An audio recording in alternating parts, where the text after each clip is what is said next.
Acerca da cultura medieval, nós temos uma série de questões a tratar com vocês. Primeira, a Idade Média foi a Idade das Trevas? Num capítulo posterior, chamado Renascimento Cultural, nós vamos estudar que os renascentistas afirmavam que a Idade Média foi a Idade das Trevas. Mas, e a história? O que pensa dessa definição? Para os historiadores, a Idade Média foi um período comum, como qualquer outro período histórico.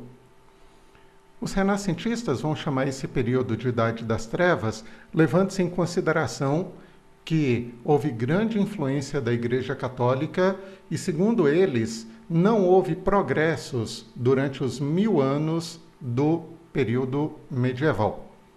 A história discorda. Grandes avanços, grandes construções e, inclusive, as universidades foram criadas durante o período medieval. Então, para a história, a Idade Média é um período comum, como qualquer outro período histórico.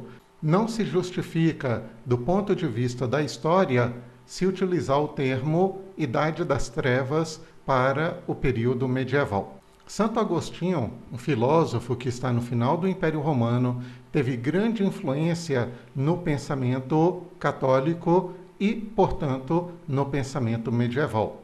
Nós não vamos tratar de forma aprofundada o pensamento de Santo Agostinho, já que a filosofia vai fazer muito bem essa parte.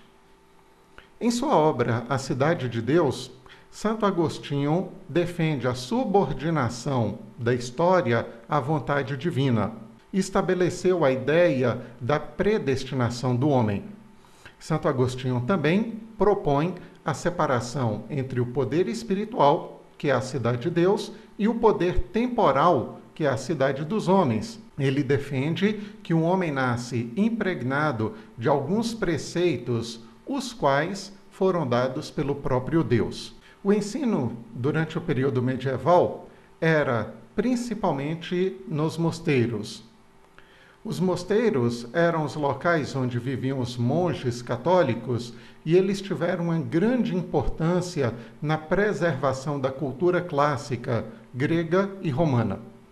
Embora os gregos e os romanos não fossem cristãos, não fossem católicos, a produção cultural desenvolvida por eles foi incrível. E dessa forma a Igreja Católica decidiu preservar esse conhecimento. Havia dentro dos mosteiros um grupo de monges chamado copistas. Eles ficavam muito tempo em silêncio, se concentrando e copiando textos dos gregos e dos romanos antigos, entre outros. Um dos fatores que colaboraram para que os textos gregos e romanos antigos chegassem até os dias atuais foi exatamente o trabalho dos mosteiros medievais. Aqui nós temos uma representação como que se organizava um mosteiro. Muitas vezes esses mosteiros ficavam isolados, longe do feudo, longe dos burgos. Durante o período medieval, a ideia da crendice, a ideia da superstição era muito forte. Muitas das superstições que nós conhecemos hoje tiveram origem no período feudal. Em contraposição à crendice e à superstição, acaba se desenvolvendo no período feudal a filosofia e a ciência. Então são exatamente os opostos. Aquilo que pode ser comprovado, aquilo que pode ser testado e aquilo que é apenas uma crença da população que, de forma em geral, era muito religiosa. Durante o período feudal, apareceram as universidades. Foram criadas pela Igreja Católica e havia algumas disciplinas comuns para aqueles que decidiam cursar uma universidade. Gramática, aritmética, música, geometria, astronomia eram algumas dessas disciplinas. Aqui nós temos uma foto da Universidade de Paris, criada durante o período medieval. Filosofia vai falar melhor sobre o assunto, mas no início as universidades eram intimamente ligadas à Igreja Católica. Com o passar do tempo se desenvolveu um pensamento laico, independente das verdades da Igreja Católica e voltado para a ciência, para o racionalismo. A filosofia medieval é conhecida como escolástica, e um filósofo medieval de grande importância para a Igreja Católica e que vocês vão estudar na aula de filosofia é São Tomás de Aquino. Em sua obra A Suma Teológica, São Tomás de Aquino propôs que, mesmo dentro das questões religiosas, a razão deveria vir acima da fé. Diferentemente de Santo Agostinho, ele defendeu a ideia do livre-arbítrio.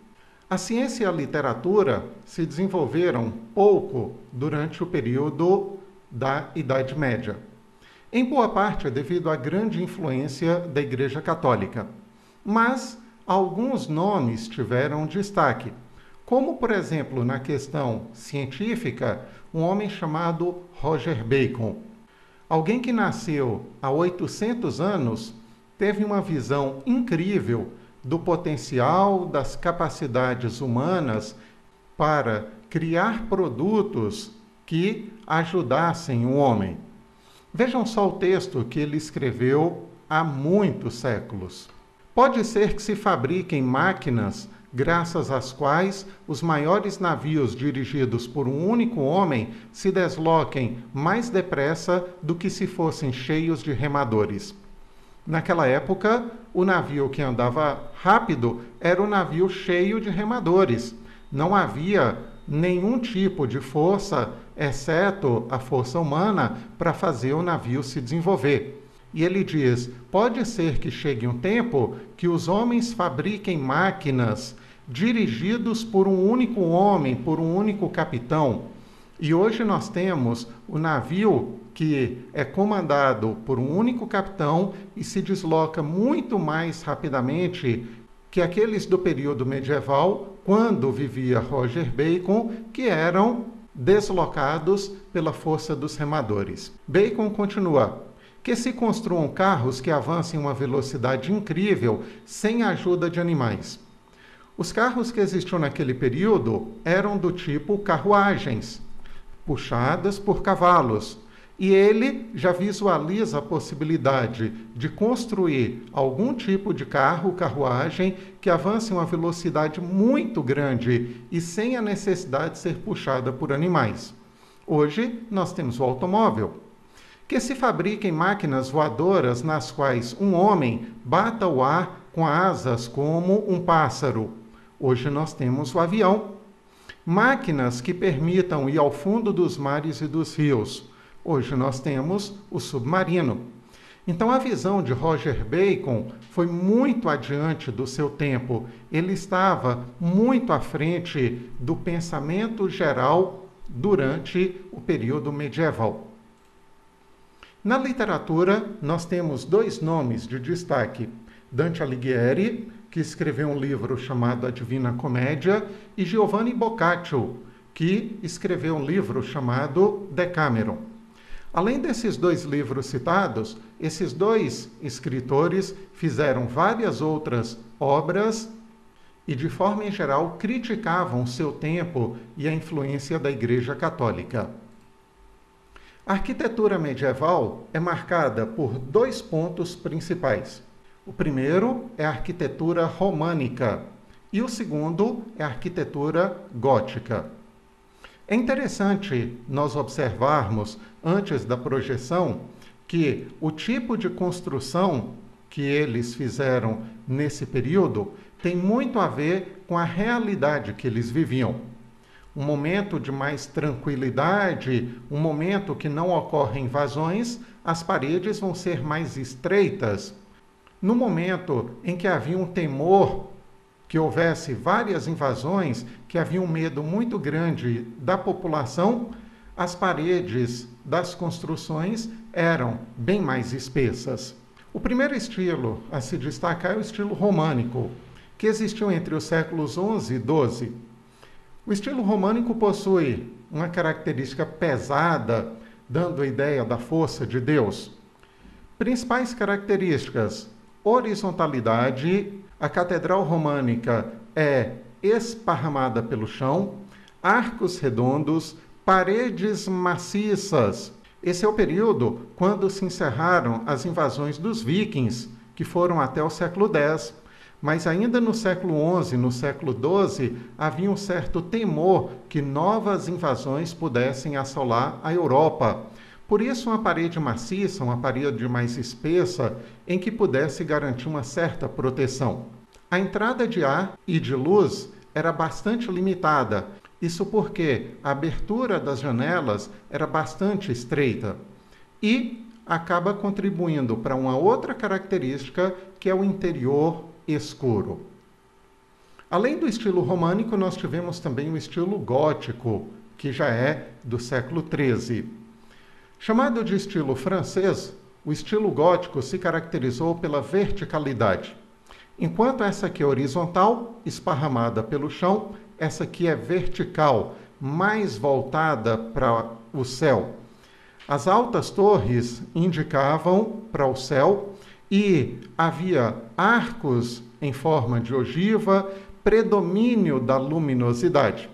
Se aqui o interior é muito escuro, aqui o interior é bem mais claro devido aos vitrais coloridos e às grandes janelas. Durante o século XIII, o temor de invasões já era bem reduzido. Então, essa característica desse estilo mais pesado, a ideia das paredes maciças, já é amenizada durante o estilo gótico. Nós temos aqui duas imagens para vocês. A Catedral de Pisa, olha a Torre de Pisa na Itália, lá ao fundo, inclinada. A Catedral de Pisa possui uma característica românica. Então, ela é mais esparramada pelo chão, é alta, com certeza, mas não tem aquelas grandes torres. A entrada de ar e a entrada de luz é bem limitada. Nós temos um interior bem escuro. Ao passo que aqui nós temos uma foto da Catedral de Notre Dame, que tem o estilo gótico. Vejam só como ela é voltada para o céu. As torres são muito altas, ela possui a entrada de ar e de luminosidade muito maior. Então o interior tem a característica de ser mais claro. Pessoal, é isso aí. Ficamos para a próxima.